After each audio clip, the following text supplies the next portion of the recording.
ನಮಸ್ಕಾರ, ನಾನು ಡಾಕ್ಟರ್ ದೀಪಕ್.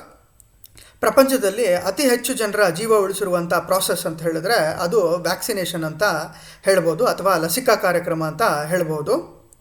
ಈ ವ್ಯಾಕ್ಸಿನೇಷನ್ ಯಾವಾಗ ಶುರುವಾಯಿತು, ಯಾರು ಕಂಡುಹಿಡಿದ್ರು ಅಂತ ನೋಡೋಣ. ಸಾವಿರಾರು ವರ್ಷದಿಂದ ನಮ್ಮ ಜನರಿಗೆ ರೋಗ ನಿರೋಧಕ ಶಕ್ತಿ ಬಗ್ಗೆ ಗೊತ್ತಿತ್ತು. 14ನೇ ಶತಮಾನದಲ್ಲಿ ಯುರೋಪ್ ಮತ್ತು ಏಷ್ಯಾ ಖಂಡದಲ್ಲಿ ಸ್ಮಾಲ್ ಪಾಕ್ಸ್ ಅಥವಾ ಸಿಡುಬಿನ ರೋಗ ತುಂಬ ಚಾಲ್ತಿಯಲ್ಲಿತ್ತು. ಜನರು ಅದರಿಂದ ರಕ್ಷಿಸ್ಕೊಳ್ಳಿಕ್ಕೋಸ್ಕರ ಹಲವಾರು ಪದ್ಧತಿಯನ್ನು ಶುರು ಮಾಡಿಕೊಂಡಿದ್ರು. ಅದರಲ್ಲಿ ಒಂದು ಪದ್ಧತಿ ವೇರಿಯೋಲೇಷನ್.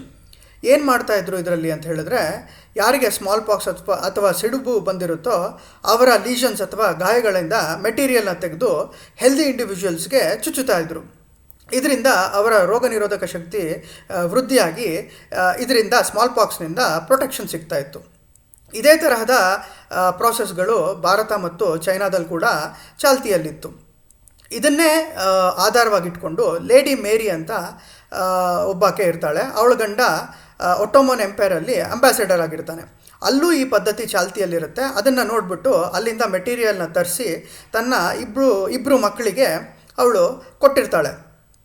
ಇದಾದಮೇಲೆ ಇನ್ನೊಂದು ಜನರು ಏನು ಕಂಡುಹಿಡ್ಕೊಂಡಿರ್ತಾರೆ ಅಂತಂದರೆ, ಕೌಪಾಕ್ಸ್, ಈ ದನಗಳಿಗೆ ಅಥವಾ ಹಸುಗಳಿಗೆ ಸಿಡುಬಿನ ತರಹದ ರೋಗ ಬರುತ್ತೆ. ಆ ರೋಗ ಅವುಗಳಿಂದ ಮನುಷ್ಯರಿಗೆ ಕೂಡ ಬರುತ್ತೆ. ಆ ಮನುಷ್ಯರಿಗೆ ಅದು ಬಂದಾಗ ವಾಸಿ ಆದಮೇಲೆ ಅದು ಸ್ಮಾಲ್ ಪಾಕ್ಸ್ ವಿರುದ್ಧ ಕೂಡ ಹೋರಾಡೋಕ್ಕೆ ಹೆಲ್ಪ್ ಮಾಡುತ್ತೆ ಅಂತ ಜನರು ಕಂಡುಕೊಂಡಿರ್ತಾರೆ. ಆದರೆ ಇದು ಯಾವುದೂ ಪ್ರೂವ್ ಆಗಿರೋದಿಲ್ಲ. 1796ರಲ್ಲಿ ಬ್ರಿಟಿಷ್ ಫಿಸಿಷಿಯನ್ ಏನಿದ್ದಾನೆ ಎಡ್ವರ್ಡ್ ಜೆನ್ನರ್, ಇವನು ಒಂದು ಎಕ್ಸ್ಪೆರಿಮೆಂಟ್ ಮಾಡಲಿಕ್ಕೆ ಶುರು ಮಾಡ್ತಾನೆ.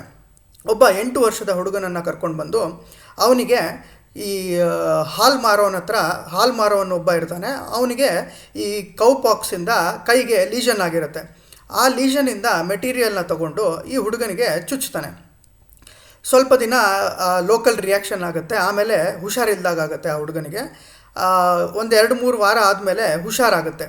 ಅದಾದ 2 ತಿಂಗಳ ನಂತರ ಆತನಿಗೆ ಮತ್ತೆ ಸ್ಮಾಲ್ ಪಾಕ್ಸ್ ಬಂದಿರುವಂಥ ವ್ಯಕ್ತಿಯಿಂದ ಅವನ ಗಾಯದಿಂದ ಮೆಟೀರಿಯಲ್ನ ತೆಗೆದು ಈ ಹುಡುಗನಿಗೆ ಮತ್ತೆ ಚುಚ್ಚುತ್ತಾನೆ. ಏನು ಆಶ್ಚರ್ಯ ಕಾದಿರುತ್ತೆ ಅಂತಂದರೆ, ಆ ಹುಡುಗನಿಗೆ ಏನೂ ಆಗಲ್ಲ. ಅವನಿಗೆ ಸ್ಮಾಲ್ ಪಾಕ್ಸ್ ವಿರುದ್ಧ ಇಮ್ಯುನಿಟಿ ಬೆಳೆದಿರುತ್ತೆ. ಈ ಹುಡುಗನ ಹೆಸರು ಜೇಮ್ಸ್ ಫಿಪ್ಸ್ ಅಂತ. ಈತ ಮೊದಲ ವ್ಯಕ್ತಿ ಆಗ್ತಾನೆ ಸ್ಮಾಲ್ ಪಾಕ್ಸ್ ವಿರುದ್ಧ ವ್ಯಾಕ್ಸಿನೇಷನ್ ಒಳಗೊಂಡಂತಹ ಮೊದಲ ವ್ಯಕ್ತಿ ಈತ ಆಗ್ತಾನೆ. ಇದಾದ ಮೇಲೆ ಲೂಯಿ ಪ್ಯಾಶ್ಚರ್ ಏನಿದ್ದಾನೆ, ಅವನು ವ್ಯಾಕ್ಸಿನೇಷನ್ನ ಸ್ಟ್ಯಾಂಡರ್ಡೈಸ್ ಮಾಡ್ತಾನೆ ಮತ್ತು ಸರಳಗೊಳಿಸ್ತಾನೆ. ಹೀಗೆ ಇದಾದ ನಂತರ ಹಲವಾರು ರೋಗಗಳಿಗೆ ವ್ಯಾಕ್ಸಿನ್ ಬರುತ್ತೆ. ರೇಬೀಸು, ಯೆಲ್ಲೋ ಫೀವರು, ಇನ್ಫ್ಲೂಯೆನ್ಸಾ ಹಾಗೂ ಹಲವಾರು ರೋಗಗಳಿಗೆ ವ್ಯಾಕ್ಸಿನೇಷನ್ ಬರುತ್ತೆ.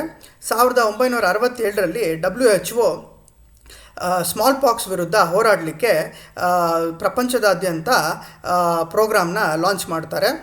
ಆ ಪ್ರೋಗ್ರಾಮ್ ತುಂಬ ಸಕ್ಸಸ್ಫುಲ್ಲಾಗಿ 1980ರಲ್ಲಿ ಸ್ಮಾಲ್ ಪಾಕ್ಸ್ನ ಇಡೀ ವಿಶ್ವದಿಂದಲೇ ಎರಾಡಿಕೇಟ್ ಮಾಡ್ತಾರೆ. ಇದು ಈಗ ಕೋವಿಡ್ ಬಂದ ನಂತರ ನಿಮಗೆಲ್ಲರಿಗೂ ಈ ವ್ಯಾಕ್ಸಿನೇಷನ್ನ ಮಹತ್ವ ಗೊತ್ತಾಗಿರ್ಬೋದು.